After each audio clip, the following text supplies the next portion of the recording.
Hola, en esta sesión vamos a revisar las enfermedades de la pleura y del mediastino. Vamos a comenzar con las enfermedades de la pleura hay que considerar que el espacio pleural se encuentra entre el pulmón y la pared torácica y está recubierto por la pleura visceral y la pleura torácica. Normalmente contiene una capa fina de líquido que sirve de lubricante entre las dos capas pleurales. Las patologías de la pleura que vamos a revisar son el derrame pleural y el neumotórax. Un derrame pleural supone un exceso de líquido en el espacio pleural y este líquido en exceso se acumula cuando la formación del líquido sobrepasa la absorción. Hay que tener presente que normalmente el líquido penetra en el espacio pleural desde los capilares de la pleura parietal y sale por los linfáticos situados en esta misma pleura parietal, y también puede entrar en el espacio pleural procedente de los espacios intersticiales del pulmón, a través de la pleura visceral o desde la cavidad peritoneal por los pequeños orificios del diafragma. Los linfáticos son capaces de absorber 20 veces más líquido del formado normalmente, por lo tanto, para que se produzca un derrame pleural tiene que haber una enorme producción de líquido una importante disminución de la reabsorción de los linfáticos.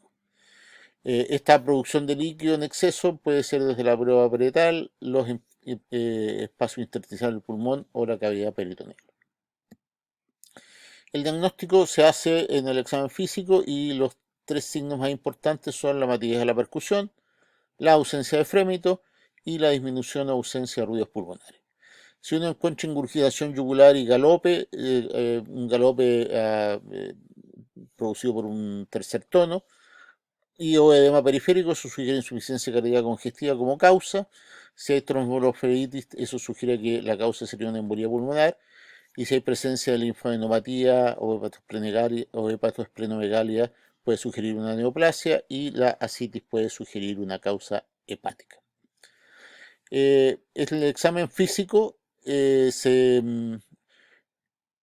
se complementa con imágenes, y una de las más importantes es la radiografía de tórax, que va a mostrar una posibilidad uni o bilateral sin broncograma aéreo.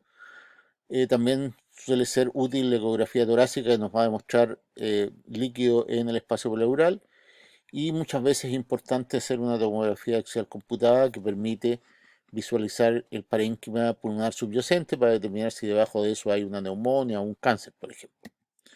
Aquí ustedes tienen el derrame pleural, ahí se ve, ¿no es cierto? Y ahí ustedes pueden ver la lateral donde se ve la cisura con líquido.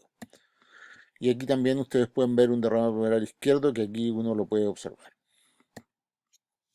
En general, las etiologías más frecuentes son, desde el punto de vista pulmonar, la neumonía, el cáncer y la tuberculosis, y desde el punto de vista extrapulmonar, la insuficiencia cardíaca. En cuanto al diagnóstico, el primer paso y muy importante es determinar si el derrame es un transudado o un exudado, y el transudado se produce cuando se alteran los factores generales que influyen en la formación y absorción del líquido pleural, y el exudado se produce cuando se alteran los factores locales que influyen en la formación y absorción del líquido pleural. En general, los derrames pleurales transudativos son por insuficiencia ventricular izquierda, por embolía pulmonar y por cirrosis hepática, y los derrames pleurales exudativos son por neumonía bacteriana, neoplasia, infección viral, embolía pulmonar tuberculosis, y también es importante, está dentro de las neumonias, pero la está con forma especial. ¿Cómo se determina si un derrame pleural es exudativo o transudativo? Bueno, hay que hacer una toracocentesis obtener el líquido pleural, y el líquido pleural se le hace determinación de proteínas y de deshidrogenasa láctica, ¿no es cierto? Y entonces nosotros podemos aplicar estos criterios. Un derrame pleural es exudativo cuando el cociente entre las proteínas del líquido pleural y las proteínas séricas es mayor de 0,5. O otro criterio es que el derrame pleural va a ser exudativo si la deshidrogenasa láctica del líquido pleural sobre la deshidrogenasa láctica sérica es mayor de 0,6, o si la deshidrogenasa láctica del líquido pleural es mayor de 2/3 del límite superior normal para el suero. Esos son como los criterios. Cada uno de estos es un criterio por separado. Y aquí ustedes tienen otros criterios, pero fundamentalmente lo que quería mostrar acá es la sensibilidad a la especificidad, Cualquiera de estos tres criterios que vimos anteriormente tiene una sensibilidad para exudado de 98% y una especificidad de 83%. Y ahí ustedes tienen la sensibilidad y la especificidad de cada uno de los criterios por separado. Y aquí está el esquema, digamos, cómo proceder con un derrame pleural. Bueno, realizar una toracocentesis, aplicar los criterios. Si los criterios son negativos, este es un transudado y ahí hay que determinar si es por una insuficiencia cardíaca, cirrosis o nefrosis, y entonces se trata de esa causa subyacente. Si alguno de los criterios se cumple, bueno, es un exudado y se hacen procedimientos de diagnóstico adicionales para que consisten en medir glucosa, citología, recuento celular, cultivo, baciloscopía. Y si aquí nosotros obtenemos en el líquido pleural una amilasa elevada, podemos pensar en rotura esofágica, derrame pleural pancreático o neoplasia, perdón, y si la glucosa es menos de 60 miligramos por ml, neoplasias, infecciones bacterianas o pleuritis reumatoide. Si a pesar de esto no tenemos diagnóstico, habría que considerar una embolía pulmonar y hacer una tomografía helicoidal, una eh, arteriografía mediante TAC, ¿no es cierto? Y si sale positivo, tratar la embolía pulmonar, ver mediante marcadores de tuberculosis si esto fuera una pleuritis tuberculosis, si es así, tratarlo como una tuberculosis, y observar si mejoran los síntomas. Bueno, hay una causa que podría ser transitoria, y si no mejoran los síntomas, considerar toracoscopía para hacer biopsia y otras pruebas, para poder descartar si esto, por ejemplo, no es un cáncer propio de la pleura, como podría ser una neoplasia pleural. El tratamiento en general se hace de acuerdo a la enfermedad de base, y si se tratara de una neoplasia primaria de la pleura, esto se trata con quimioterapia. La segunda patología es el neumotórax, que es la presencia de gas en el espacio pleural. Ustedes pueden ver acá esta radiografía, aquí se ve el pulmón retraído y presencia de gas en forma importante, y lo mismo se observa en esta tomografía. Aquí el pulmón izquierdo se ve bien expandido, pero aquí el pulmón derecho se ve retraído y una importante presencia de gas en esta zona. En general, el diagnóstico se hace porque los pacientes presentan un dolor torácico pleurítico, es aquel dolor que presenta tubo inspiratorio, y los signos son muy similares al del derrame pleural, pero en vez de haber matidez a la percusión, hay hipersonoridad, porque bueno, acá lo que se interpone es aire y no líquido. En general, las etiologías son neumotórax espontáneo primario, que suele deberse a rotura de bulas pleurales apicales, que son muchas veces congénitas. Un neumotórax secundario, que también se debe a presencia de ruptura de bulas, pero esas rupturas son siempre secundarias, o sea, en este caso serían casi siempre secundarias a una enfermedad pulmonar obstructiva crónica. Un neumotórax traumático por un traumatismo torácico penetrante que produce una solución de continuidad y entra aire al espacio pleural desde el exterior, o no penetrante cuando hay una ruptura de parénquima pulmonar o de alguna vía aérea, y este produce presencia, paso de aire al espacio pleural.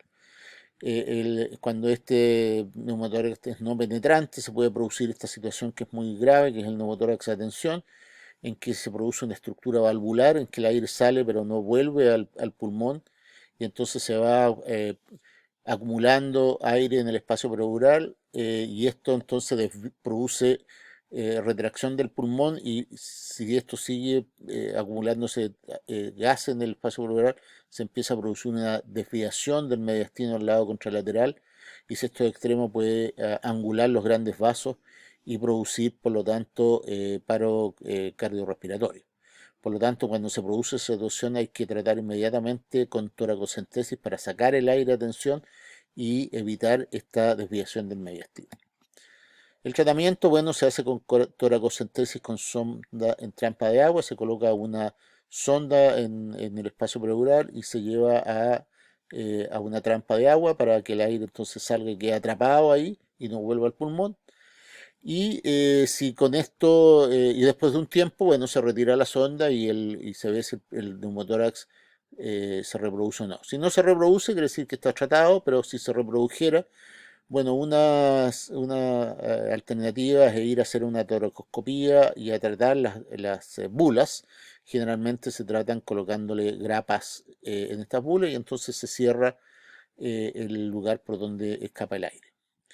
Ahora, cuando hay situaciones en las cuales los pacientes presentan neumotórax recurrentes, digamos, que ya sea porque tienen neumotórax primarios o secundarios a EPOC, el tratamiento es hacer una pleurodesis eh, mediante toracoscopía o inyección intrapleural de un agente esclerosante y esto implica que se pegan las dos capas de, digamos, la pleura parietal con la visceral y se cierra el espacio pleural y por lo tanto se impide la reducción del neumotórax.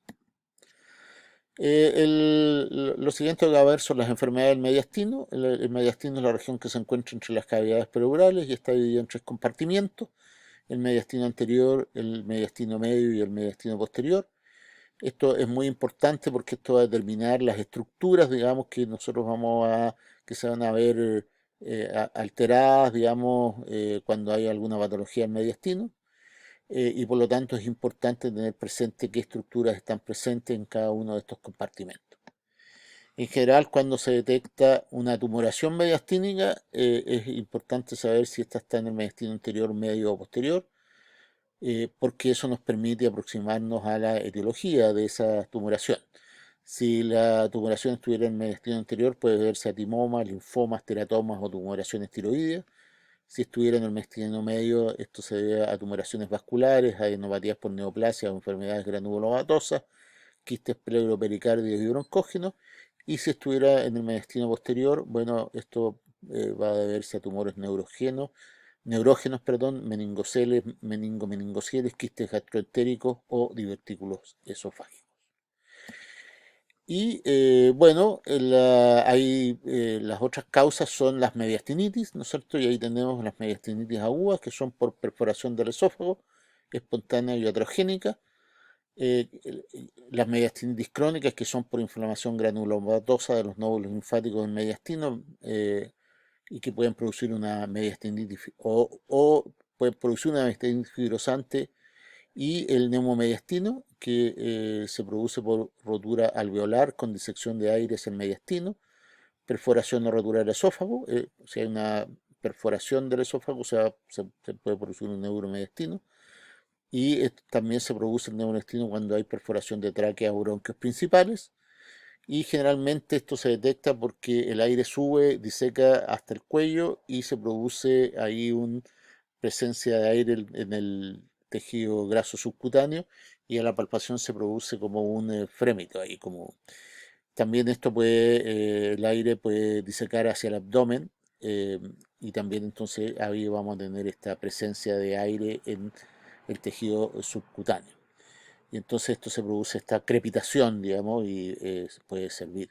Muchas veces esto se produce en crisis asmáticas importantes, en que por aumento de la presión intrapulmonar se produce alguna ruptura de tráquea o de bronquios, o habitualmente más que de la tráquea, y entonces se produce este neumomediastino. Es una indicación de que el ataque asmático es bastante severo.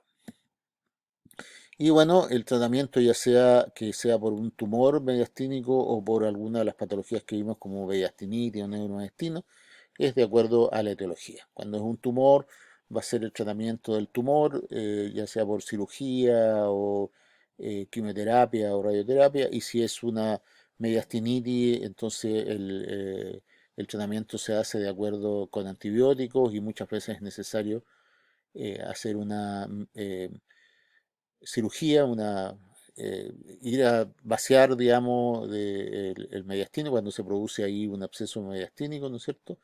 O si fuera un neumomediastino, entonces tratar la patología base, o sea, aliviar, ir a ver si hay una rotura esofágica y repararla, o si hubiera una ruptura alveolar o del tejido bronquial, también repararla.